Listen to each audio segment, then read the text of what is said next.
Assalamualaikum warahmatullahi wabarakatuh. Perkenalkan, nama saya Cica Skia dengan NIM 2021-12012. Di sini saya akan menjelaskan alur proses pada PT Agroindonesia Kalimantan, tepatnya pada PMKS Terawan Mill. Di video kali ini saya akan menjelaskan alur proses pada WTP atau Water Treatment Plant di PMKS Terawan Mill, yakni WTP atau Water Treatment Plant, di mana yang fungsi dan tujuannya untuk menjernihkan air sebagai bahan baku dari proses pengolahan serta untuk ke domestik ataupun ke air boiler. Pada proses water treatment plant ini ada dua, yakni ada proses eksternal dan internal, di mana proses eksternal yakni untuk menjernihkan air dari padatan yang tak terlarut ataupun suspended solid. Dan yang internal, adapun internal water treatment yakni untuk menjaga mutu kualitas air pada boiler agar tidak terjadi kerusakan pada unit boiler yang diakibatkan oleh air. Yang saya akan bahas pertama yakni pada alur proses external water treatment. Di sini saya akan menggambarkan alur proses pada external water treatment.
Ini merupakan alur proses pada external water treatment, di mana sumbernya dari sungai. Setelah dari sungai akan menuju ke waduk, di mana di waduk akan dialami proses pengendapan. Setelah dari waduk, pipa akan menuju ke clarifier. Tapi sebelum menuju ke clarifier ada chemical dosing pump, di mana di sini diinjekkan chemical, yakni chemical yang pertama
Chemical yang pertama yang akan diinjekkan dari waduk yakni ada soda as, di mana soda as ini berfungsi untuk menetralkan pH. Dan yang kedua ada alum, di mana alum akan fungsinya untuk terjadinya proses koagulan, di mana untuk mengikat pada koagulan untuk mengumpulkan pada suspending solid ataupun suspending solid yang tidak gampang terlarut. Nah, setelah itu akan masuk ke polimer, yakni polimer akan terjadi proses flokulan, di mana suspending solid yang tidak terlarut yang sudah menjadi satu akan diikat oleh flokulan, dan di sini akan terjadi proses penggendapan, di mana flok itu akan turun ke bawah. Setelah itu dilakukan akan masuk ke dalam clarifier tank, di mana di clarifier tank ini merupakan proses terjadinya polimer, alum, dan soda as. Setelah masuk ke clarifier tank akan masuk ke water basin. Water basin ini merupakan bak penampungan air yang sudah diolah oleh clarifier tank sementara, di mana dilengkapi dengan pipa seperti jamur yang gunanya untuk melihat atau yang dimana gunanya untuk melihat kinerja atau aliran dari clarifier tank itu baik. Setelah masuk ke water basin akan masuk ke ground tank, di mana ground tank ini setelah water basin akan masuk ke sand filter.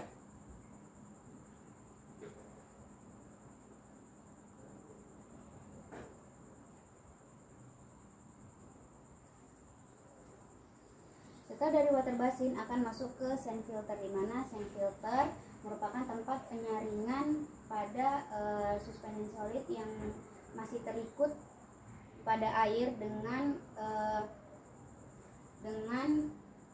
flok-flok kecil, yakni 0,8% sampai 1% flok-flok yang masih terikut ke dalam air. Di sini menggunakan tekanan yakni 0,9 sampai 1,9 bar. Nah, di sand filter ini akan disaring dengan media pasir kuarsa, di mana dilengkapi dengan saringan atas dan bawah. Gunanya saringan atas untuk menyaring flok-flok yang masih terikut setelah proses di clarifier, dan pada saringan di bawah gunanya untuk apabila di backwash pada tangki sand filter, jadi endapan-endapan yang di bawah tidak terikut kembali ke atas.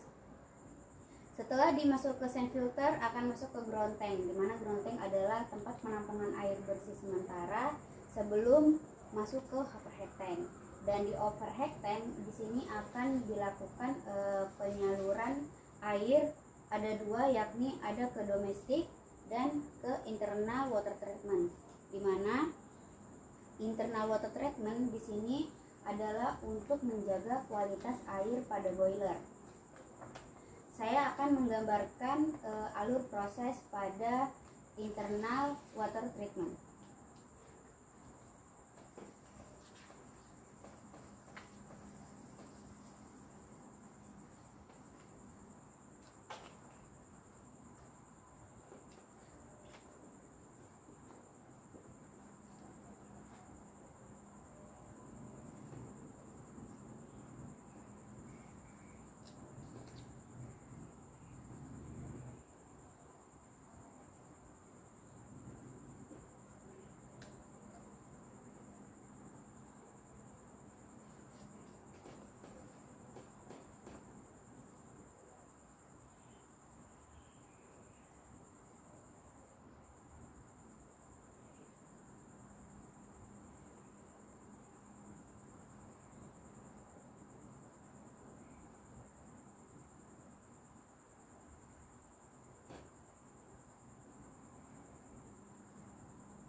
Ini merupakan proses dari internal water treatment, di mana air yang dari overhead tank yang sudah diolah di external water treatment ataupun yang telah dijernihkan di external water treatment akan dilakukan proses softener, di mana proses softener ini yakni untuk menghilangkan kandungan magnesium dan kalsium dengan kandungan natrium, di mana kandungan natrium ini tidak dapat membentuk kerak yang akan menyumbat aliran pipa-pipa menuju ke boiler. Di softener juga dilakukan regenerasi, di mana apabila total hardness di atas 2 ppm akan dilakukan regenerasi, di mana regenerasi itu dilakukan 4 langkah, yakni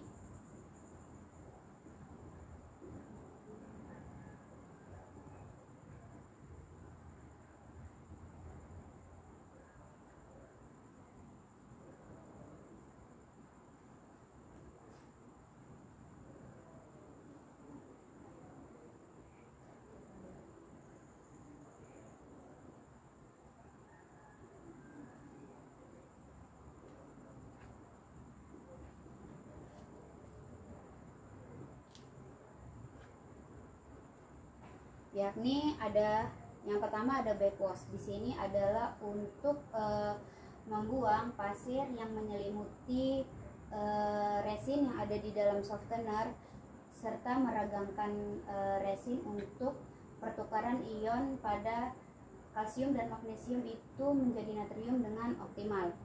Setelah di backwash akan dilakukan braining ataupun yang disebutkan penggaraman. Di sini kita menginjekkan garam dengan kontak garam yakni 8-12% dengan waktu 30-60 menit. Setelah dipinjikkan garam akan dilakukan slow rinse, di mana slow rinse ini untuk mendorong garam ke pori-pori resin. Setelah dari slow rinse akan masuk ke fast rinse, di mana di sini untuk membuang garam sisa-sisa garam dari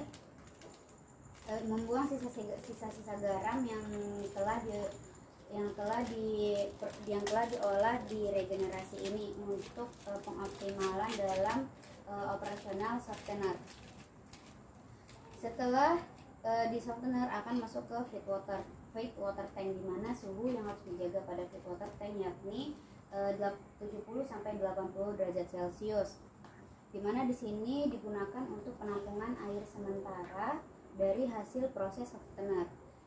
Lalu masuk ke thermal deaerator, di mana di thermal deaerator untuk menghilangkan kandungan mineral pada air yang dapat mengakibatkan kerak yang menempel pada pipa-pipa boiler. Adapun chemical yang diinjekkan pada thermal deaerator yakni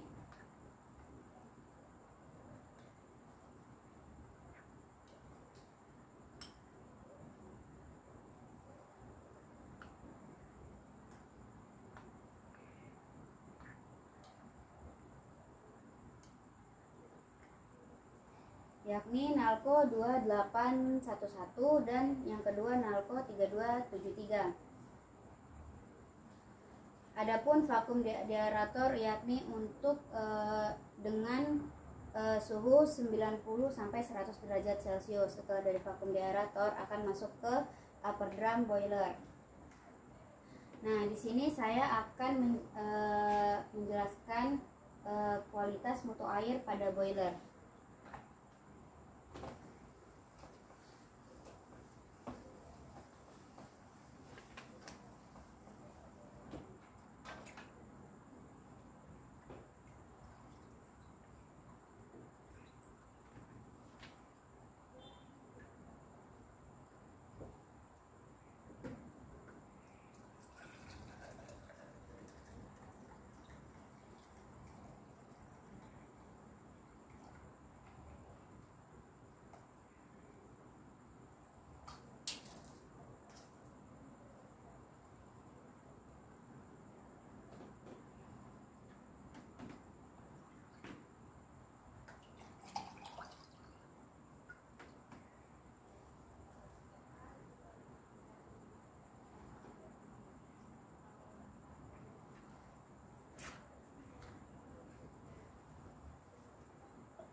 dimana ada 10 kualitas mutu air yang harus kita jaga, yakni pH berada di 10.50 sampai 11.50,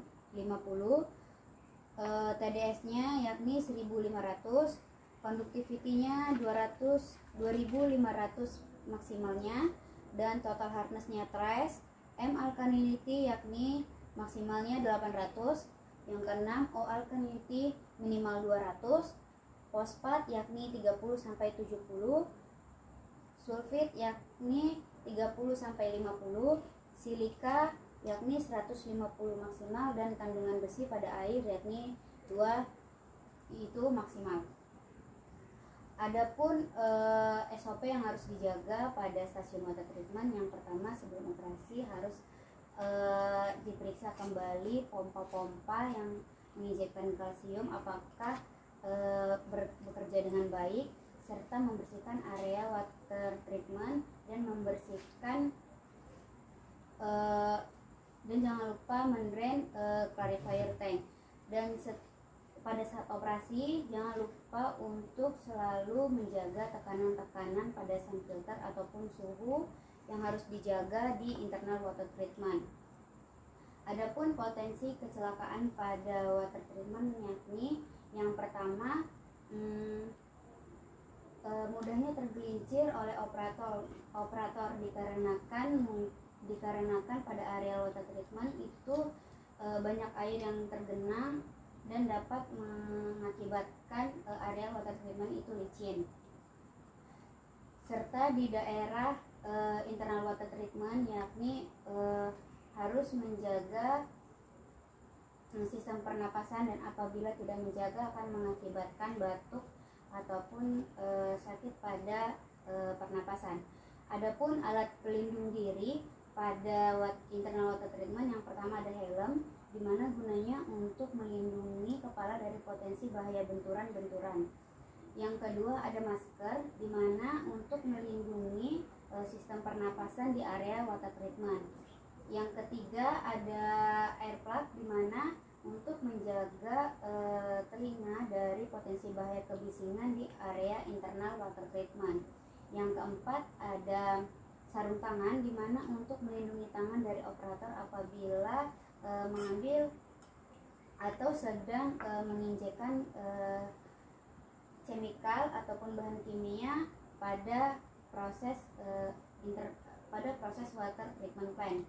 Yang kelima itu ada sepatu safety, di mana untuk mengurangi potensi bahaya apabila tempat area water treatment itu licin. Adapun troubleshooting dari water treatment plant yakni tingginya masih kadar kotoran ataupun penjernih ataupun suspended solid yang tidak terlarut ini dikarenakan mungkin penyaringan pada sand filter itu tekanannya kurang, serta ada penyumbatan pada strainer atau penyaringan di sand filter. Mungkin itu saja yang dapat saya sampaikan pada alur proses stasiun water treatment. Kurang lebihnya saya mohon maaf. Saya tutup. Wassalamualaikum warahmatullahi wabarakatuh.